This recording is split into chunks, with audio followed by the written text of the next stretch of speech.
ಈ ಕಾರ್ಯಕ್ರಮದ ಪ್ರಾಯೋಜಕರು ಜೈನ್ ಇರಿಗೇಷನ್ ಸಿಸ್ಟಮ್ಸ್ ಲಿಮಿಟೆಡ್, ಜಾಗತಿಕ ತುಂತುರು ಮತ್ತು ಹನಿ ನೀರಾವರಿ ಉಪಕರಣಗಳ ಉತ್ಪಾದಕರು, ಬೇಸಾಯ ತಂತ್ರಜ್ಞಾನ ನಿರೂಪಕರು ಹಾಗೂ ರೋಗರಹಿತ ಟಿಶ್ಯೂ ಕಲ್ಚರ್ ಗಿಡಗಳು. ನಮಸ್ಕಾರ ಸ್ನೇಹಿತರೆ, ಕೃಷಿ ಕೀಟಪೀಡೆಗಳ ಬಗ್ಗೆ ತಿಳ್ಕೊತಾ ಇದ್ವಿ. ಇಂದಿನ ತರಗತಿನಲ್ಲಿ ನಾವು ನೇರಳೆಗೆ ಬರುವಂಥ ಕೀಟಪೀಡೆಗಳ ಬಗ್ಗೆ ತಿಳ್ಕೊಳ್ಳುವಂಥ ಒಂದು ಪ್ರಯತ್ನ ಮಾಡೋಣ. ನೇರಳೆ ಭಾಳ ತಾಜಾ ಹಣ್ಣು. ಇಷ್ಟು ದಿನದವರೆಗೆ ಮೇ ಬಿ ಕಳೆದ ಒಂದು 20-30 ವರ್ಷದೊಳಗೆ ಅತ್ಯಂತ ಪಕ್ಕಾ ಕಾಡು ಹಣ್ಣಾಗಿದ್ದಂಥ ನೇರಳೆ ಈಗ ಕೃಷಿ ಹಣ್ಣಾಗಿ ಬದಲಾಗ್ತಾ ಇದೆ. ಅದರಲ್ಲೂ ಅದರ ಬೀಜಕ್ಕಿರುವ ಅಥವಾ ಹಣ್ಣಿನಲ್ಲಿರುವಂಥ ಕೆಲವೊಂದು ಘಟಕಗಳಿಂದಾಗಿ ಇವತ್ತು ಸಕ್ಕರೆ ಕಾಯಿಲೆ ನಿರ್ವಹಣೆಗೆ ಭಾಳ ಪ್ರಾಮುಖ್ಯತೆಯನ್ನು ಕೂಡ ಇದು ಪಡ್ಕೋತಾ ಇದೆ. ಈ ಒಂದು ಹಿನ್ನೆಲೆಯಲ್ಲಿ ಅದರ ಕೃಷಿ ಮತ್ತು ಅದಕ್ಕೆ ಬರುವಂಥ ಕೀಟಗಳು ಕೂಡ ಪ್ರಾಮುಖ್ಯತೆಯನ್ನು ಗಳಿಸ್ಕೊಂಡಿದ್ದಾವೆ. ಸುಮಾರು ಒಂದು ಶತಮಾನದ ಹಿಂದೆ ಪ್ರಪ್ರಥಮ ಬಾರಿಗೆ ನಮ್ಮಲ್ಲಿರುವಂಥ ಒಂದು ದಾಖಲೆಗಳು, ನೇರಳೆಯ ಕೀಟಗಳ ಬಗ್ಗೆ ಇರುವಂಥ ದಾಖಲೆಗಳೇ ಕಡಿಮೆ ಇತಿಹಾಸದಲ್ಲಿ. ಆದರೂ ಒಂದು ಪ್ರಥಮ ದಾಖಲೆ ಅಂತಂದರೆ 1917ರಲ್ಲಿ ಫ್ಲಿಚರ್ ಅನ್ನುವಂಥ ನಮ್ಮ ಬ್ರಿಟಿಷ್ ಕೀಟಶಾಸ್ತ್ರಜ್ಞ, ಅಂದಿನ ಬ್ರಿಟಿಷ್ ಸರ್ಕಾರದಲ್ಲಿದ್ದಂಥವರು, ನಮ್ಮ ಎಲ್ಲಿ ಪೂಸಾದಲ್ಲಿ, ಕೊಯಮತ್ತೂರು ಮತ್ತು ಬೆಂಗಳೂರಿನಲ್ಲಿ, ಪೂನಾ, ಕೊಯಮತ್ತೂರು ಮತ್ತು ಬೆಂಗಳೂರಿನಲ್ಲಿ ಅವರೊಂದು ಬಿಳಿ ನೊಣವನ್ನು ನೋಡಿದ್ದಾರೆ. ಅದೇನಂತ ತೊಂದರೆ ಕೊಡೋ ಕೀಟ ಅಲ್ಲ, ಆದರೆ ಒಂದು ಕೀಟ ಅನ್ನೋದನ್ನಷ್ಟೇ ಅವರು ರೆಕಾರ್ಡ್ ಮಾಡಿದ್ದಾರೆ. ಅದಕ್ಕಿಂತ ಪ್ರಮುಖವಾಗಿ ಅವರು ಗಮನಿಸಿರುವಂಥದ್ದೇನಪ್ಪ ಅಂದರೆ, ಅದರಲ್ಲೂ ಪ್ರಮುಖವಾಗಿ ಪೂಸಾ ಭಾಗದಲ್ಲಿ ಅವರು ಗಮನಿಸಿರುವಂಥ ಒಂದು ವಿಶೇಷತೆ ಏನಂದರೆ, ಒಂದು ಬೀಜದ ಮೋತಿ ಹುಳು ಬೀಜವನ್ನು ತಿಂದು ಸಂಪೂರ್ಣವಾಗಿ ನಾಶ ಮಾಡಿದೆ. ಅದು ಬೀಜ ನಾಶ ಮಾಡಿದ್ದಕ್ಕೆ ಅವರು ಅದನ್ನು ಪೀಡೆ ಅಂತ ಕರೀಲೋ ಅದನ್ನು, ಅಥವಾ ಬೀಜವನ್ನು ಮಣ್ಣು ಮಾಡ್ತಾ ಇರುವಂಥ ಒಂದು ಪ್ರಯೋಜನಕಾರಿ ಕೀಟ ಅಂತನೋ ಅನ್ನೋ ಒಂದು ಡೈಲೆಮದಲ್ಲಿದ್ದರು. ಯಾಕೆ ಅಂತಂದರೆ ಅದು ಭೂಮಿಗೆ ಬಿದ್ದಂಥ ಬೀಜದಲ್ಲಿ ಅವರು ಅದನ್ನು ಕಂಡಿದ್ದರು. ಹಾಗಾಗಿ ಅವತ್ತಿನ ದಿನಗಳಿಗೆ ಅದೊಂದು ಕೀಡೆ ಅಂತ ಅನಿಸಿರಲಿಲ್ಲ. ಆದರೆ ಕ್ರಮೇಣ ಅದರ ದಿಕ್ಕು ಬದಲಾಯಿತು ಹೋಯಿತು. ಅದರ ನಂತರ 1900 ಅದೇ ಒಂದು ಸಂದರ್ಭದಲ್ಲಿ, ಅದಕ್ಕಿಂತ ಮೊದಲೇ, ಅವ್ರಿಗಿಂತ ಮೊದಲೇ, ಬಟ್ ಅದನ್ನು ಅವರು ಡಾಕ್ಯುಮೆಂಟ್ ಮಾಡಿದ್ದು ಭಾಳ ತಡವಾಯಿತು. ನೋಡಿದ್ದು 1913ರಲ್ಲಿ.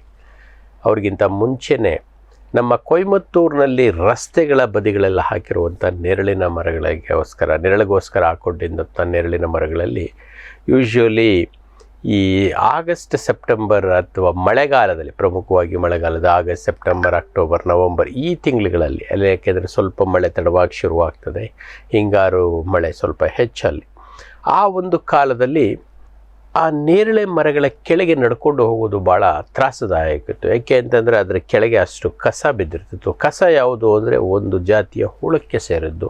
ಅದನ್ನು ಹೆಲ್ಮೆಟ್ ಕ್ಯಾಟರ್ಪಿಲ್ಲರ್ ಅಂತ ಕರೀತಾರೆ. ಯಾಕೆಂದರೆ ಅದರ ತಲೆಯಿಂದ ಹಿಂಭಾಗದಲ್ಲಿ, ಬೆನ್ನಿನ ಭಾಗದಲ್ಲಿ ಒಂದು ದೊಡ್ಡದಾದ ಒಂದು ಹೆಲ್ಮೆಟ್, ಹಸಿರು ಭಾಗದ ಒಂದು ಟೋಪಿ ರೀತಿ ಇತ್ತು. ಆ ಕಾರಣಕ್ಕೋಸ್ಕರ ಅದನ್ನು ಹೆಲ್ಮೆಟ್ ಕ್ಯಾಟರ್ಪಿಲ್ಲರ್ ಅಂತ ತಲೆ ಮೇಲೆ ಒಂದು ಟೋಪಿ ಹಾಕ್ಕೊಂಡು, ಈಗ ನಮ್ಮ ಬೈಕ್ ಓಡಿಸೋರೆ ಆಗಿ ತಲೆ ಮೇಲೆ ಹೆಲ್ಮೆಟ್ ಹಾಕ್ಕೊಂಡು ಹೋಗ್ತಾರೋ ಹಾಗೆ ಇದು ತಲೆಯಿಂದ ಹಿಂಭಾಗದಲ್ಲಿ, ತಲೆಗಿರಲಿಲ್ಲ, ತಲೆಯಿಂದ ಹಿಂಭಾಗದಲ್ಲಿ ಆಲ್ಮೋಸ್ಟ್ ನಮ್ಮ ದೇಹದ ಭಾಗ, ಎದೆಯ ಭಾಗ ಅಂತ ಏನು ಹೇಳ್ತೀವಿ, ಎದೆಯ ಬೆನ್ನಿಗೆ ಈ ಒಂದು ಹೆಲ್ಮೆಟ್ ಇರ್ತಾ ಇತ್ತು. ಚಿತ್ರದಲ್ಲಿ ನೀವು ಭಾಳ ಸ್ಪಷ್ಟವಾಗಿ ನೋಡ್ಬೋದು. ಈ ಒಂದು ಕೀಟ ಭಾಳ ಎಲೆಗಳನ್ನು ತಿಂತಾಯಿತ್ತು. ಭಾಳ ಪ್ರಮುಖವಾದಂಥ ಎಲೆಗಳನ್ನು ತಿನ್ನುವಂಥ ಕೀಟ ಇಂದು ಸಹ ಇದೆ. ಬಟ್ ಇದರ ಒಂದು ದಾಖಲಾತಿ ನಮಗೆ ಅಂತ ಸಿಕ್ಕಿದೆ ಅಷ್ಟೇ. ಇದು ಬರೀ ಅದನ್ನಷ್ಟೇ ತಿನ್ನೋದಲ್ಲದೆ ನಮ್ಮ ಹರಳಿ ಜಾತಿಗೆ ಸೇರಿದಂಥ ಹಲವಾರು ಮರಗಳನ್ನು ಇದು ತಿಂತಾಯಿತ್ತು ಅಂತೇಳಿ ಅಯ್ಯರ್ ಅವರು 1919ರಲ್ಲಿ ಶಾಸ್ತ್ರೋಕ್ತವಾಗಿ ಇದನ್ನು ದಾಖಲಿಸಿದ್ದಾರೆ. ಬಟ್ ಅವ್ರು ನೋಡಿದ್ದು 1913ರಲ್ಲಿ. ಇಂದು ಸಹ ಆ ಒಂದು ಕೀಟ ಇದೆ. ಮಳೆಗಾಲದಲ್ಲಿ ಇದು ಸಾಧಾರಣವಾಗಿ ನೇರಳೆ ಮರಗಳಲ್ಲಿ ಭಾಳ ಸಾಧಾರಣವಾಗಿ ಕಾಣಿಸ್ಕೊಳ್ಳುವಂಥ ಒಂದು ಕೀಟ. ಅದರ ನಂತರ 1957ರಲ್ಲಿ ಪಟೇಲ್ ಅನ್ನುವಂಥವರು ಒಬ್ಬರು ಕೀಟತಜ್ಞರು ಅಥವಾ ಕೃಷಿ ತಜ್ಞರು ಅನ್ನೋದಕ್ಕಿಂತ ಅವರು ಕೆಲವೊಂದಷ್ಟು ನೇರಳೆ ಬೀಜಗಳು ವಿರೂಪಗೊಂಡಿದ್ದಾವೆ ಮತ್ತು ಅವುಗಳನ್ನು ಕಟ್ ಮಾಡಿ ಒಳಗಡೆ ನೋಡಿದ್ರೆ ಬೀಜಗಳಲ್ಲಿ ಸಣ್ಣ ಸಣ್ಣ ಸಣ್ಣ ತೂತುಗಳು ಕಾಣಿಸ್ಕೋತಾ ಇದ್ದಾವೆ. ಮತ್ತು ಕೆಲವೊಂದಷ್ಟು ಬೀಜಗಳ ಮೇಲೆ ಸಣ್ಣ ಸಣ್ಣ ಸಣ್ಣ ರಂಧ್ರಗಳಾಗಿದ್ದಾವೆ. ಕಾಯಿಗಳ ಮೇಲೆ, ನೇರಳೆ ಕಾಯಿಗಳ ಮೇಲೆ ಅಥವಾ ಹಣ್ಣುಗಳ ಮೇಲೆ ಸಣ್ಣ ಸಣ್ಣ ರಂಧ್ರಗಳಾಗಿದ್ದಾವೆ. ಅವುಗಳನ್ನು ಭಾಳ ಸೂಕ್ಷ್ಮವಾಗಿ ನೋಡಿದಾಗ ಒಳಗಡೆ ಒಂದು ಸಣ್ಣ ಹುಳು ಇದೆ ಅನ್ನೋದು ಅವರಿಗೆ ಗೋಚರಿಸಿದೆ. ತದನಂತರ ಅವರು ಅದನ್ನು ಐಡೆಂಟಿಫೈ ಮಾಡಿಸಿದಾಗ ಅವರ ಸಹೋದ್ಯೋಗಿಗಳ ಜೊತೆ ಐಡೆಂಟಿಫೈ ಮಾಡಿದಾಗ ನಾರಾಯಣನ್ ಎಟಾಲ್ ಅನ್ನುವಂಥವರು ಅದನ್ನು ಯೂಜಿನಿಯಾ ಕೆರೇಚಿ ಅನ್ನುವಂಥ ಒಂದು ಬೀಜದ ಕಣಜ. ಸಾಧಾರಣವಾಗಿ ನಮಗೆ ನಾವು ಹಿಂದೆ ತರಗತಿಯಲ್ಲಿ ಕಲ್ತಿದ್ದೀವಿ, ಈ ಐಮಿನಾಪ್ಟೆರಾ ಗಣಕ್ಕೆ ಸೇರಿದಂಥ ಕೀಟಗಳು ಅಷ್ಟಾಗಿ ನಮಗೆ ಸಸ್ಯ ಪೀಡೆಗಳಲ್ಲ, ಕೆಲವೊಂದು 2-3 ಅಷ್ಟೇ ಇದ್ದಾವೆ. ಅದರೊಳಗೆ ಇದು ಒಂದು ಅನ್ಸಲ್ಮೆಲ್ಲಾ ಕೆರೀಚಿ ಅನ್ನುವಂಥ ಒಂದು ಈ ಬೀಜದ ಕಣಜ ನಮ್ಮ ನೇರಳೆ ಬೀಜಗಳಿಗೆ ಹಾನಿ ಮಾಡ್ತಾ ಇತ್ತು. ಅದು 1957ರಲ್ಲಿ ಅದು ಪೂನಾ ಭಾಗದಲ್ಲಿತ್ತು. ಅದರ ನಂತರ ಇದರ ವ್ಯಾಪ್ತಿ ಎಲ್ಲೂ ಕಂಡಿಲ್ಲ. ತದನಂತರ 2016ರಲ್ಲಿ ನಾನು ಸಹ ಈ ಥರದ ಒಂದು ದಾಳಿಯನ್ನು ನಮ್ಮ GKVKನಲ್ಲಿ ಮೊದಲು ಗಮನಿಸಿದೆ. ನನ್ನ ಗುರುಗಳಾದ ಪ್ರೊಫೆಸರ್ ವಿರಕ್ತ್ ಮಠ್ ಅವ್ರ ಹತ್ರ ಹೋಗೋವರೆಗೂ ನಾನು ಅದನ್ನು ಒಂದು ಬೇರೆ ಯಾವುದೋ ಒಂದು ಬೀಜದ ಕೊರಕ ಅಥವಾ ಹಣ್ಣಿನ ಕೊರಕದ ಮೇಲೆ ಬರುವಂಥ ಪರತಂತ್ರ ಜೀವಿ ಅಂತಲೇ ಅಂದ್ಕೊಂಡಿದ್ದೆ. ಅದೊಂದು ಪೀಡೆ ಅಂತ ನನಗೆ ಗೊತ್ತೇ ಇರಲಿಲ್ಲ. ಯಾವಾಗ ನನ್ನ ಗುರುಗಳ ಹತ್ರ ಹೋದೆ ಆವಾಗ ಅವರು ಇದೊಂದು ಬೀಜದ ಪೀಡೆ, ಇದನ್ನು ಸ್ವಲ್ಪ ಅಬ್ಸರ್ವ್ ಮಾಡು ಅಂತ ಅವರು ಹೇಳಿದ್ರು. ಬಟ್ ದುರಾದೃಷ್ಟ ನನಗೆ ತದನಂತರ ಅದು ಅಷ್ಟಾಗಿ ಕಾಣಿಸ್ಕೊಳ್ಳಿಲ್ಲ. ನಂತರ 2019 ಸೆಪ್ಟೆಂಬರ್ನಲ್ಲಿ ಅದು ಭಾಳ ದೊಡ್ಡ ಪ್ರಮಾಣದಲ್ಲಿ ಬಂತು. ನನ್ನ ರೀತಿ ನನ್ನ ಇತರ ಮಿತ್ರರಾದ IAHRನ ಪ್ರೊಫೆಸರ್ ಕಮಲಾ ಜಯಂತಿಯವರು ಕೂಡ ಇದನ್ನು ಅವರ ಸಂಗಡಿಗರ ಜೊತೆ ದಾಖಲು ಮಾಡಿದ್ದಾರೆ. ನನ್ನದೇ 2 ವಿದ್ಯಾರ್ಥಿಗಳು ಪೂಜಾ ಮತ್ತು ಹಿರೇಮಠ್ ಅನ್ನುವಂಥವ್ರು ಇದರ ಭಾಳ ವಿವರವಾಗಿ ಭಾಳಷ್ಟು ಅಧ್ಯಯನಗಳನ್ನು ಮಾಡಿದ್ದಾರೆ. ಅದರಲ್ಲೂ ಹಿರೇಮಠ್ ಭಾಳ ವಿಶೇಷವಾಗಿ, ಐಶ್ವರ್ಯ ಹಿರೇಮಠ್ ಭಾಳ ವಿಶೇಷವಾಗಿ ಇದರ ಬಗ್ಗೆ ಹೆಚ್ಚಿನ ಅಧ್ಯಯನಗಳನ್ನು ಕೂಡ ಮಾಡಿದ್ದಾರೆ. ಇವಿಷ್ಟು ನಮ್ಮ ಈ ಪೀಡೆಗಳ ಬಗ್ಗೆ ಇರುವಂಥ ಒಂದು ಮಾಹಿತಿ ಅಥವಾ ಇತಿಹಾಸದಲ್ಲಿ ನಮಗೆ ಸಿಗ್ತಾ ಇರುವಂಥ ಇದನ್ನೇ ನಾವು ಒಂದು ಸಂಪೂರ್ಣವಾಗಿ ವಿವರ ಮಾಡ್ಕೋತಾ ಬಂದರೆ ಅಷ್ಟು ಸಿಸ್ಟಮ್ಯಾಟಿಕ್ ಸ್ಟಡೀಸ್ಗಳು ಬೇರೆ ಎಲ್ಲೂ ಇಲ್ಲ. ಕೇವಲ ಪುಸ್ತಕಗಳಲ್ಲಿ ಮೊದಲಿಗೆ ಆರಂಭದಲ್ಲಿ ಭೂತಾನಿ ಮತ್ತು ಜೋತ್ವಾನಿ ಅನ್ನುವಂಥವ್ರು 1975ರಲ್ಲಿ ಸುಮಾರು ಒಂದು 7-8 ಬಗೆಯ ಕೀಟಗಳು ನಮ್ಮ ನೇರಳೆಗೆ ತೊಂದರೆ ಮಾಡ್ತವೆ ಅಂತಂದರು. ತದನಂತರ ಭೂತಾನಿ ಅವರು ಭಾಳಷ್ಟು ಪ್ರದೇಶಗಳಿಂದ ನಮ್ಮ ದೇಶದಲ್ಲಿ ಯಾವ್ಯಾವ ಭಾಗದಲ್ಲಿ ಯಾವ್ಯಾವ ಕೀಟಗಳು ಹಾನಿ ಮಾಡ್ತವೆ ಅನ್ನೋದನ್ನು ದಾಖಲಿಸಿದ್ರು. ಅದರ ನಂತರ ನಮಗೇನಂತ ದೊಡ್ಡ ಇದನ್ನು ಸಿಗಲಿಲ್ಲ. ತದನಂತರ 2010ರಲ್ಲಿ ಈ ಶತಮಾನದ ಆರಂಭದ ದಶಕದಲ್ಲಿ ಸುಮಾರು 2005-6ರಿಂದ ಅವರು ಕಾರ್ಯವನ್ನು ಶುರು ಮಾಡಿದರು. ರಾಜೇಶ್ ಕುಮಾರ್ ಮತ್ತು ಅವರ ಸಂಗಡಿಗರು ಅವರೇನು ಮಾಡಿದರು ಅಂತಂದರೆ ನಮ್ಮ IARIನಲ್ಲಿರುವಂಥ ಪೂಸಾ ಕಲೆಕ್ಷನ್ನಲ್ಲಿರುವಂಥ ಈ ಕೀಟಗಳ ಮಾದರಿಗಳನ್ನು ಸಂಗ್ರಹಿಸಿಕೊಂಡು ನೇರಳೆಯ ಮೇಲೆ ಯಾವ್ಯಾವ ಕೀಟಗಳು ದಾಳಿ ಮಾಡಿದ್ದಾವೆ, ಏಕೆಂದರೆ ಅವರು ಯಾವುದೇ ಒಂದು ಕೀಟವನ್ನು ಅವರಿಗೆ ಕಳಿಸಿ ಇದನ್ನು ಐಡೆಂಟಿಫಿಕೇಷನ್ ಮಾಡಿಕೊಡಿ ಅಂತ ಕೇಳಿದಾಗ ಅವರದ್ರ ಜೊತೆ ಇದು ಯಾವ ಗಿಡದಲ್ಲಿ ಬಂತು, ಯಾವ ಮರದಲ್ಲಿ ಬಂತು, ಏನೇನು ಮಾಡ್ತಾ ಇತ್ತು, ಅದು ಕೀಟನ ಹಾನಿ ಮಾಡ್ತಾವಂಥ ಕೀಟನ ಅಥವಾ ಉಪಯೋಗಕಾರಿ ಕೀಟನ, ಈ ಥರದ ಕೆಲವೊಂದಷ್ಟು ಮಾಹಿತಿಗಳನ್ನು ನಮಗೆ ಸಲ್ಲಿಸಬೇಕಾಗ್ತದೆ. ಆ ರೀತಿ ಸಲ್ಲಿಸಿದಂಥ ಒಂದು ಮಾಹಿತಿಯನ್ನು ಆಧರಿಸಿ ಇದು ಮಾಡಿದ್ರು. ಅದ್ರ ಜೊತೆಗೆ ಸುಮಾರು ಒಂದು 13 ವಿವಿಧ ರಾಜ್ಯಗಳಲ್ಲಿ ಎಲ್ಲಿ ನೇರಳೆ ಇದೆ ಆ ಪ್ರದೇಶಕ್ಕೆ ಅವರು ಭೇಟಿ ಕೊಟ್ಟು ಇಲ್ಲಿರುವಂಥ ಒಂದು ಸಮೀಕ್ಷೆಯನ್ನು ಕೂಡ ಕೈಗೊಂಡು ಅದು ಸುಮಾರು ಒಂದು 78 ಬಗೆಯ ಕೀಟಗಳು ನಮ್ಮ ನೇರಳೆಗೆ ಹಾನಿ ಮಾಡ್ತವೆ ಅನ್ನೋ ದಾಖಲೆಯನ್ನು ಮಾಡಿದ್ರು.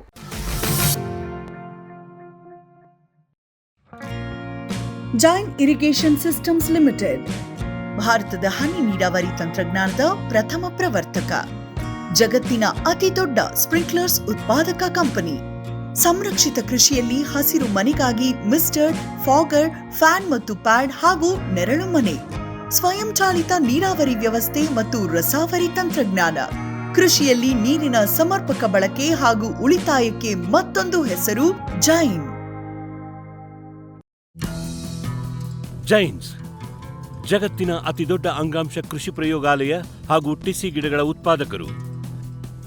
ಸಮೃದ್ಧ ಇಳುವರಿಗೆ ಜೈನ್ ಜೀನೇನ್, ಯಾಲಕ್ಕಿ, ನೇಂದ್ರನ್ ಹಾಗೂ ಕೆಂಪು ಬಾಳೆ ಸಸಿಗಳು, ದಾಳಿಂಬೆ, ಭಗವತಳಿಯ ರೋಗಮುಕ್ತ ಸಸಿಗಳು, ಲಕ್ನೋ 49 ಪೇರಳೆ, ಸ್ಟ್ರಾಬೆರಿ ಇತ್ಯಾದಿ ಗಿಡಗಳು ಯೋಗ್ಯ ಬೆಲೆಯಲ್ಲಿ. ಅಂಗಾಂಶ ಕೃಷಿಯ ಜಾಗತಿಕ ಬ್ರ್ಯಾಂಡ್ ಜೈನ್. ಗಿಳಿ, ನವಿಲು, ಕಾಗೆ, ಮೈನಾ ಮುಂತಾದ ಹಕ್ಕಿಗಳ ಉಪಟಳ. ಹಣ್ಣು, ಕಾಳು, ಧಾನ್ಯದ ಬೆಳೆಗಳಲ್ಲಿ ಮಿತಿ ಮೀರಿದೆ. ತಮಟೆ, ಪಟಾಕಿ, ಕೂಗು, ರಿಬ್ಬನ್ ಇದೀಗ ಕೆಲಸ ಮಾಡುತ್ತಿಲ್ಲ. ಹಕ್ಕಿ ಬೆದರಿಸಿ ಓಡಿಸಲು ಬಂದಿರುವ ವೈಜ್ಞಾನಿಕ ಉಪಾಯ ಗ್ರಸ್ ಇಕೋ ಸೈನ್ಸಸ್ನವರ ಜೈವಿಕ ಧ್ವನಿ ತಂತ್ರಜ್ಞಾನ. ಅತ್ಯಲ್ಪ ಖರ್ಚಿನಲ್ಲಿ ಸುಸ್ಥಿರ ಪರಿಹಾರ, ದೀರ್ಘಕಾಲ ಪರಿಣಾಮಕಾರಿ.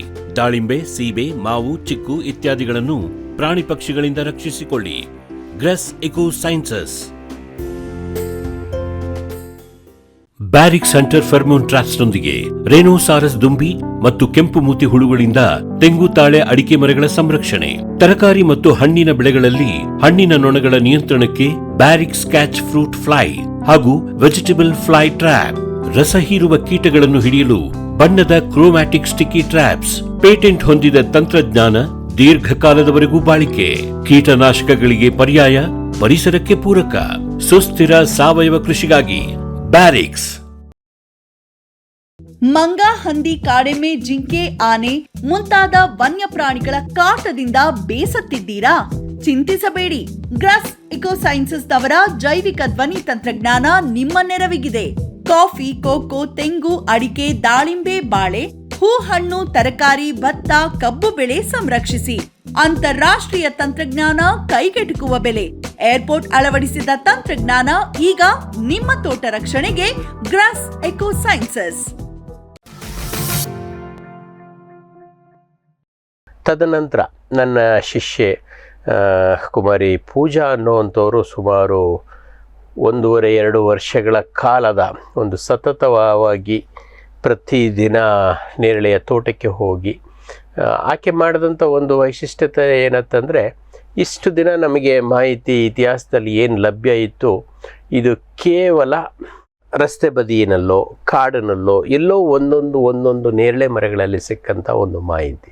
ಆದರೆ 2017-18ರಲ್ಲಿ ನನ್ನ ಶಿಷ್ಯೆ 17ರಲ್ಲಿ ಆಕೆ ಕೆಲಸ ಶುರು ಮಾಡಿದ್ದು.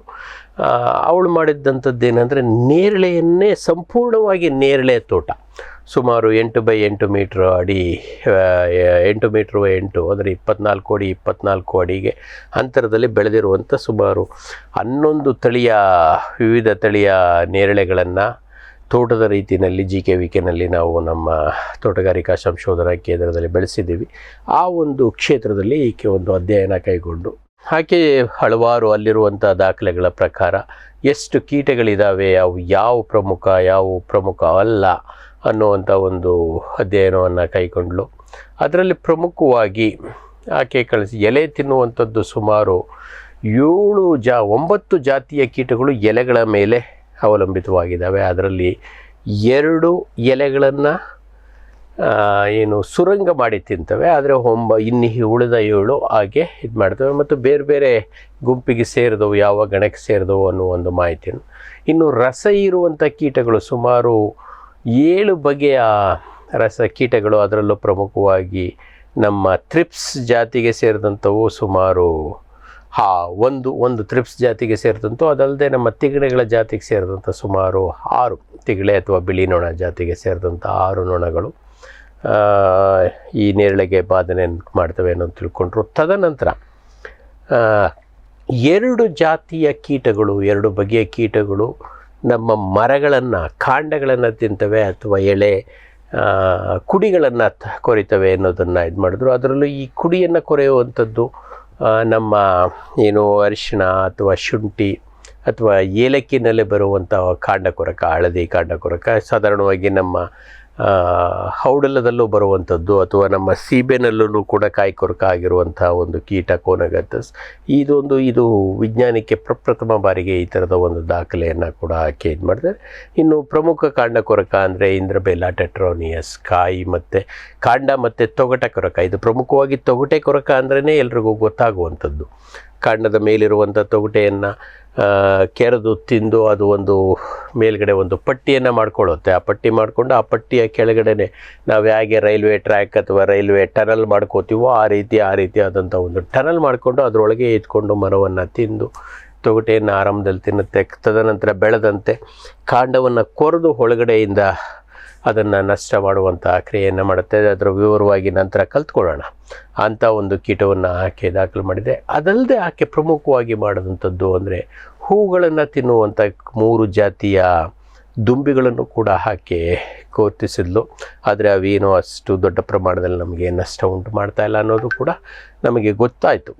ತದನಂತರ ಆಕೆ ಸುಮಾರು 5 ಬಗೆಯ ಬೀಜ ಮತ್ತು ಹಣ್ಣುಗಳನ್ನು ತಿನ್ನುವಂಥ ಕೀಟಗಳನ್ನು ಗುರುತಿಸಿದ್ಲು. ಅದರಲ್ಲಿ ಪ್ರಮುಖವಾಗಿ 3 ಬರೀ ಹಣ್ಣನ್ನಷ್ಟೇ ತಿಂದರೆ, 2 ಬೀಜ ಮತ್ತು ಹಣ್ಣು ಎರಡನ್ನೂ ಸಹ ತಿನ್ನುವಂಥ ಹುಳುಗಳು. ಈ ಹುಳುಗಳು ನಮಗೆ ಅತಿ ಹೆಚ್ಚಿನ ದೊಡ್ಡ ಪ್ರಮಾಣದ ತೊಂದರೆಯನ್ನು ಮಾಡ್ತಾ ಇದ್ದಾವೆ. ಅದರಲ್ಲೂ ಬೀಜ ಮತ್ತು ಹಣ್ಣನ್ನು ತಿನ್ನುವಂಥದ್ದು, ಅಂದರೆ ಬೀಜನ್ನೇ ತಿನ್ನುವಂಥದ್ದು ನಮ್ಮ ಸೀಡ್ ವಿಲ್ ಅಥವಾ ಬೀಜ ಕೊರಕ, ಕರ್ಕುಲಿಯೋಸಿಯಾ ಆಲ್ಬಮ್ ಅನ್ನುವಂಥದ್ದು ಚಿತ್ರದಲ್ಲಿ ನೀವು ಗಮನಿಸ್ಬೋದು. ಅದರ ನಂತರ ಹಣ್ಣು ಮತ್ತು ಬರೀ ಕೇವಲ ಹಣ್ಣನ್ನಷ್ಟೇ ತಿನ್ನುವಂಥದ್ದು ನಮ್ಮ ಕೋನೆಗೆ ಅಂತ ಹೊಸದಾಗಿ ಆ ತೊಗಟೆ ಎಳೆ ಕುಡಿಗಳನ್ನು ತಿಂತಾ ಇದೆ ಅಂತ ಹೇಳಿದ್ನಲ್ಲ, ಅದೇ ಒಂದು ಕೀಟ ಈ ಒಂದು ಹಣ್ಣನ್ನು ಕೂಡ ತಿನ್ನುತ್ತೆ. ಇದಲ್ಲದೆ ನಾವು ಸೀಬೆನಲ್ಲಿ ಈಗಾಗಲೇ ಕಲ್ತಿದ್ದೀವಿ ಅದು ಯಾವ ರೀತಿ ತೊಂದರೆ ಮಾಡುತ್ತೆ ಅಂತೇಳಿ. ಅದರ ನಂತರ ನಾನು ಈಗಾಗಲೇ ಹೇಳಿದ್ನಲ್ಲ, ನಮ್ಮ ಬೀಜದ ಕಣಜ, ಬೀಜವನ್ನಷ್ಟೇ ತಿನ್ನುವಂಥ ಅನ್ಸಲ್ಮೆಲ್ಲ ಕೆರೀಚಿ ಅನ್ನುವಂಥ ಒಂದು ಹುಳ. ಇದೊಂದು ವೈಶಿಷ್ಟ್ಯತೆ ಏನಪ್ಪ ಅಂದರೆ, ಸಾಧಾರಣವಾಗಿ ಸಾಮಾನ್ಯ ಹಂಗಾಮಿನಲ್ಲಿ ಬರುವಂಥದ್ದಲ್ಲ, ಹಂಗಾಮಿಗೆ ಮೊದಲೇ ಯಾವುದಾದ್ರೂ ಒಂದು ಗಿಡ, ಹಂಗಾಮು ಉದಾಹರಣೆಗೆ ನಮಗೆ ಮೇ ತಿಂಗಳಿಗೆ ಆರಂಭವಾಗ್ತದೆ ಅಂತಂದರೆ ಯಾವುದೋ ಒಂದು ಗಿಡ ಬೈ ಮಿಸ್ಟೇಕ್ ಸೆಪ್ಟೆಂಬರ್ ಅಕ್ಟೋಬರ್ನಲ್ಲೋ ಅಥವಾ ಫೆಬ್ರವರಿ ಮಾರ್ಚ್ನಲ್ಲೇ ಹೋಗ್ಬಿಟ್ಟು ಕಾಯಿ ಕೊಟ್ಬಿಡ್ತು ಅಂತಂದರೆ ಆ ಒಂದು ಗಿಡಗಳಲ್ಲಿ ಇದು ದಾಳಿ ಮಾಡುತ್ತೆ. ಇಲ್ಲ ಅಂತಂದರೆ ಸಾಧಾರಣವಾಗಿ ಯಾವುದು ಹಂಗಾಮಿಗೆ ಪೂರ್ವದಲ್ಲೇ ಕಾಯಿ ಬಿಡುತ್ತೋ ಅಂಥ ಒಂದು ಕಾಯಿಗಳ ಮೇಲೆ ಇದು ಸದ್ಯಕ್ಕೆ ನಮಗೆ ಸಿಕ್ಕಿರುವಂಥ ಅಧ್ಯಯನಗಳಿಂದ ಭಾಳ ಹಂಗಾಮಿನಲ್ಲಿ ಅರ್ಲಿ ಬಂದಂಥ ಗಿಡಗಳಿಗೆ ಅಷ್ಟೇ ದಾಳಿ ಮಾಡುತ್ತೆ. ಮತ್ತು ಅದರಲ್ಲಿ ಯಾವುದು ಭಾಳ ಸೀಮಿತವಾದಂಥದ್ದು. ಇತ್ತೀಚೆಗೆ ನಾನು ಮೈಸೂರಿನಲ್ಲಿದ್ದಾಗಲೂ ಸಹ ಯಾವುದೋ ಒಂದು ಹೊಸ ಬಗೆಯ ತಳಿ, ಇದರಲ್ಲೂ ಭಾಳ ತಳಿ ವೈವಿಧ್ಯತೆ ಇದೆ. ಅದು ಬಿಳಿ ಬಣ್ಣದ ನೇರಳೆ, ಬಣ್ಣ ಇಲ್ಲ ಅದಕ್ಕೆ, ಬಿಳಿ ಬಣ್ಣದ ನೇರಳೆ, ಅದು ಹಂಗಾಮಿನ ಪೂರ್ವದಲ್ಲಿ. ಅದರ ಮುಖ್ಯ ಹಂಗಾಮಿ ಇನ್ನೂ 1 ತಿಂಗಳು ತಡ ಇದೆ, ಇದು 1 ತಿಂಗಳು ಅರ್ಲಿ ಬಂದಿದೆ. ಆ ಒಂದು ತಳಿನಲ್ಲಿ ಮಾತ್ರ ಇದು ಕಾಣಿಸ್ಕೊಂಡಿದೆ. ಹಾಗಾಗಿ ಅದು ಒಂದು. ಅದರ ಜೊತೆಗೆ ಇನ್ನೂ ಕೆಲವೊಂದಷ್ಟು ಹುಳುಗಳನ್ನು ಹಾಕಿ ಗುರುತಿಸ್ಲಿಕ್ಕೆ ಆಗಲಿಲ್ಲ. ಅದರಲ್ಲೂ ಒಂದು ಪ್ರಮುಖ ಅಂತಂದರೆ ಬೀಜ ಮತ್ತು ಹಣ್ಣು ಕೊರಕ, ಮೆರಡಾರ್ಚಿಸ್ ಅಂತೇಳಿ. ತದನಂತರ ನನ್ನ ಇನ್ನೊಬ್ಬ PhD ವಿದ್ಯಾರ್ಥಿ ಅದನ್ನು ಗುರುತಿಸಿದ್ದಾರೆ. ಅದು ಗೋಕಾಕ್ ಭಾಗದಲ್ಲಿ ಭಾಳ ದೊಡ್ಡ ಪ್ರಮಾಣದಲ್ಲಿದೆ. ಅದು ನಮ್ಮ ಬೋರೆ ಹಣ್ಣಿನಲ್ಲೂ ಕೂಡ ಭಾಳ ದೊಡ್ಡ ಪ್ರಮಾಣದ ಒಂದು ಪೀಡೆ, ಅದು ಇದರಲ್ಲೂ ಕೂಡ ಬರ್ತಾ ಇದೆ. ಅದರ ಜೊತೆಗೆ 2 ಹಣ್ಣಿನ ನೊಣಗಳು ಕೂಡ ನಮ್ಮ ಈ ಒಂದು ನೇರಳೆಗೆ ಭಾಳ ಪ್ರಮುಖವಾದಂಥ ಪೀಡೆಗಳಾಗಿದ್ದಾವೆ. ಈ ಕಾರ್ಯಕ್ರಮದ ಪ್ರಾಯೋಜಕರು ಜೈನ್ ಇರಿಗೇಷನ್ ಸಿಸ್ಟಮ್ಸ್ ಲಿಮಿಟೆಡ್, ಜಾಗತಿಕ ತುಂತುರು ಮತ್ತು ಹನಿ ನೀರಾವರಿ ಉಪಕರಣಗಳ ಉತ್ಪಾದಕರು, ಬೇಸಾಯ ತಂತ್ರಜ್ಞಾನ ನಿರೂಪಕರು ಹಾಗೂ ರೋಗರಹಿತ ಟಿಶ್ಯೂ ಕಲ್ಚರ್ ಗಿಡಗಳು.